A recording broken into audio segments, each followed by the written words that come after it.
12वी परीक्षेच्या उत्तरपत्रिका जळीत प्रकरणामध्ये आता शासनाने याची गंभीर दखल घेतली असून एचएससी बोर्डाच्या विभागीय सचिव ज्योत्स्ना शिंदे ह्या शासनाच्या प्रतिनिधी म्हणून आपली तक्रार दाखल करण्यासाठी बोळीण पोलीस ठाण्यामध्ये दाखल झालेले आहेत। आपण बघू शकता की ही महाराष्ट्र शासनाची गाडी आहे आणि याच गाडीमध्ये त्या या बोळीण पोलीस स्टेशन मध्ये दाखल झालेले आहेत। आज दिवसभर ज्यावेळेस उत्तरपत्रिका जळीत प्रकरणाच्या बातमीनं राज्यामधले शिक्षण विभागामध्ये मोठी खळबळ माजलेली होती।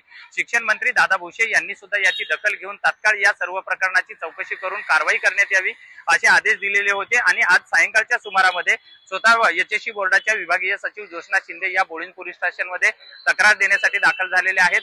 ज्या शिक्षिकेच्या घरी ही घटना घडलेली आहे त्या प्रिया रॉड्रिक्स, त्याचप्रमाणे उत्कर्ष विद्यालयाच्या प्राचार्य जे आहेत त्या सर्वजण या बोळीण पोलीस ठाण्यामध्ये आहेत आणि आता सध्या शासनाच्या वतीने तिथे तक्रार देण्याचं काम चालू आहे। त्यामुळे आता या सर्व प्रकरणामध्ये नेमकी सत्यता काय आहे, याचा दोषी कोण आहे, हे पेपर कसे जळाले, बोर्डाचे पेपर एका शिक्षिकेच्या घरी कसे गेले, या सर्व प्रश्नाची उत्तरं जी आहेत हे पोलीस तपासाच्या नंतर समोर येणार आहेत। विजय गायकवाड, TV9 मराठी, विरार।